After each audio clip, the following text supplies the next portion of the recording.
എന്റെ പാറയും എന്റെ വീണ്ടെടുപ്പുകാരനുമായ യഹോവേ, എന്റെ വായിലെ വാക്കുകളും എന്റെ ഹൃദയത്തിലെ ധ്യാനവും നിനക്ക് പ്രസാദകരമായിരിക്കുമാറാകട്ടെ. ത്രിയേക ദൈവത്തിന് സ്തുതി. കുടുംബ പ്രാർത്ഥനയുടെ പ്രാധാന്യം എന്ന ആഴമേറിയ വിഷയത്തെക്കുറിച്ച് എന്റെ എളിയ അറിവിൽ നിന്നും കുറച്ചു കാര്യങ്ങൾ പങ്കുവയ്ക്കുവാനായി ആഗ്രഹിക്കുകയാണ്. കുടുംബം എന്ന വാക്കിൽ തന്നെയുണ്ട് എന്റെ മനോഹാരിത. കൂടുമ്പോൾ ഇമ്പമുള്ളതാണല്ലോ കുടുംബം. കുടുംബം എന്ന് പറയുന്നത് ഒരു ദേവാലയം തന്നെയാണ്. ഭൂമിയിലെ സ്വർഗമാണ് കുടുംബം എന്നാണ് പറയപ്പെടുന്നത്. ആ സ്വർഗത്തിലെ അംഗങ്ങൾ എല്ലാവരും ഒന്നുചേർന്ന് ഒരുമനപ്പെട്ട് പ്രാർത്ഥിക്കുമ്പോൾ ഹൃദയബന്ധങ്ങൾ കൂടുതൽ ദൃഢമാകുകയും വ്യക്തിബന്ധങ്ങൾ ഇഴചേരുകയും ചെയ്ത് അവിടെ ശാന്തിയും സമാധാനവും കളിയാടുകയും ചെയ്യും. ഇന്ന് ശിഥിലമായിക്കൊണ്ടിരിക്കുന്ന കുടുംബങ്ങൾക്കുള്ള ഔഷധമാണ് പ്രാർത്ഥന. ക്രിസ്തീയ ആധ്യാത്മികതയിലും മാനുഷിക മൂല്യങ്ങളിലും നമ്മുടെ കുട്ടികളെ വളർത്തുന്നതിന് പ്രാർത്ഥന സഹായിക്കുന്നു. ദൈവനാമത്തിന്റെ പരിശുദ്ധിയും വ്യക്തിജീവിതത്തിൽ പ്രാർത്ഥനയുടെ പ്രാധാന്യവും മനസ്സിലാക്കുന്നതിന് കുടുംബ പ്രാർത്ഥന സഹായിക്കുന്നു. ബുദ്ധിയും ശാസ്ത്രവും പരാജയപ്പെടുന്നിടത്ത് ഉത്തരവും പ്രതീക്ഷയും നൽകുന്നതാണ് പ്രാർത്ഥന. A family that prays together stays together എന്നാണല്ലോ പറയപ്പെടുന്നത്. മുടക്കം കൂടാതെ ദിവസേന പ്രാർത്ഥിക്കുന്ന കുടുംബങ്ങൾ യേശുക്രിസ്തുവിനെ എപ്പോഴും സ്വാഗതം മൂടിയിരുന്ന മാർത്തയുടെയും മറിയയുടെയും ഭവനത്തോട് സമാനത ഉള്ളതാക്കി. ഇന്ന് നാം ഏതെങ്കിലും തരത്തിലുള്ള അനുഗ്രഹങ്ങൾ ആസ്വദിക്കുന്നുണ്ട് എങ്കിൽ അതിൽ അഹങ്കരിക്കേണ്ട കാര്യമില്ല.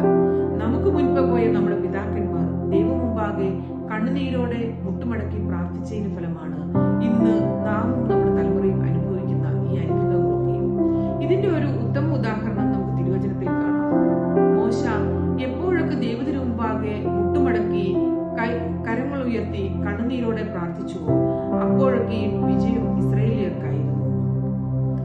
ദിവസേന മുടക്കം കൂടാതെ ഭക്തിയോടുകൂടി പ്രാർത്ഥിക്കുന്ന കുടുംബങ്ങളുടെ പ്രത്യേകത അല്ലെങ്കിൽ കുടുംബ പ്രാർത്ഥനയുടെ ഗുണങ്ങൾ എന്തൊക്കെയാണെന്ന് നമുക്ക് പരിശോധിക്കാം.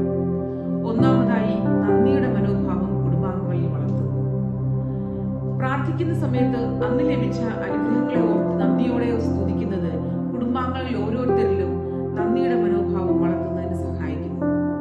രണ്ടാമതായി, കുടുംബാംഗങ്ങൾ തമ്മിൽ ആത്മീയതയിലെ ആശയവിനിമയങ്ങൾ സാധ്യമാക്കുന്നു. പ്രാർത്ഥനയ്ക്ക് മുൻപായി അന്ന് ലഭിച്ച അനുഗ്രഹങ്ങളെ കുറിച്ച് ഓർക്കുകയും പ്രാർത്ഥിക്കേണ്ട ആവശ്യങ്ങളെ കുറിച്ച് ചർച്ച ചെയ്യുകയും ചെയ്യുന്നത് നന്നായിരിക്കും. ഇത് കുടുംബാംഗങ്ങൾ തമ്മിലുള്ള ആശയവിനിമയം വർദ്ധിപ്പിക്കുന്നതിനും ഓരോരുത്തരും പ്രാർത്ഥനയിൽ സജീവമായിരിക്കുന്നതിനും സഹായിക്കുന്നു. 3, ദൈവവും മനുഷ്യരുമായുള്ള ബന്ധം വർദ്ധിപ്പിക്കുന്നു. പ്രാർത്ഥനയിലൂടെ ദൈവവും മനുഷ്യരുമായുള്ള ബന്ധം കൂടുതൽ ദൃഢമാകുകയും ദൈവത്തോടുള്ള ബന്ധം സുഗമമാകുന്നതോടുകൂടി കുടുംബാംഗങ്ങൾ ഓരോരുത്തരോടും സ്നേഹത്തോടും വർദ്ധിക്കുന്നതിനും അവിടെ അങ്ങനെ ശാന്തവും സമാധാനവും സ്വസ്ഥതയും കൈവരിക്കുന്നതിന് സാധിക്കുന്നു. 4, കുടുംബ പ്രാർത്ഥന മാനസികമായ ആരോഗ്യം നിലനിർത്തുന്നു. ഒന്നിച്ച് പ്രാർത്ഥിക്കുന്ന കുടുംബങ്ങളിൽ ഐക്യവും സ്നേഹവും വർദ്ധിക്കുകയും തനിക്കൊരു പ്രശ്നം വന്നാൽ താൻ ഒറ്റയ്ക്കല്ല, കുടുംബാംഗങ്ങൾ എല്ലാവരും തന്നോടൊപ്പം ഉണ്ടാകും എന്ന വിശ്വാസം മാനസികമായി ഒരാളെ ശക്തിപ്പെടുത്തുകയും ചെയ്യുന്നു. മാനസികാരോഗ്യം ശരിയായുള്ള ഒരാളിൽ ശാരീരിക ആരോഗ്യവും നിലനിൽക്കുന്നു. 5, ഹൃദയപൂർവ്വം തുറന്ന് ക്ഷമിക്കുവാൻ സാധിക്കുന്നു.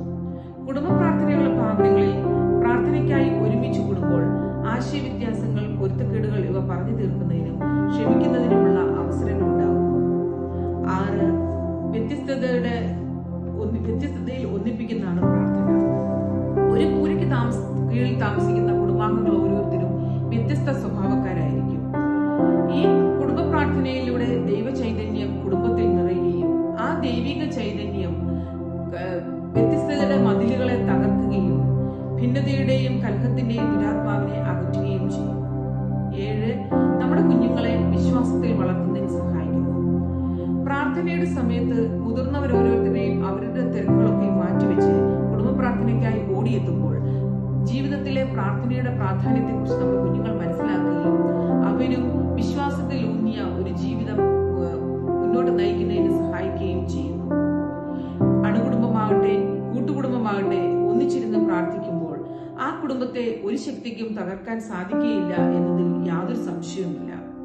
മാതാപിതാക്കൾ മക്കളെ ചേർത്ത് പിടിച്ച് ദൈവത്തെ സ്തുതിക്കാൻ സാധിക്കുന്ന ഒരു അനുഭവത്തിലേക്ക് രൂപാന്തരപ്പെടുവാൻ ദൈവത്തിന്റെ പരിശുദ്ധാത്മാവ് നമ്മെ ഏവരെയും സഹായിക്കട്ടെ എന്ന് പ്രാർത്ഥിച്ചുകൊണ്ട് ഞാൻ എന്റെ വാക്കുകളെ ഉപസംഹരിക്കുന്നു. ദൈവം തമ്പുരാൻ നമ്മെ എല്ലാവരെയും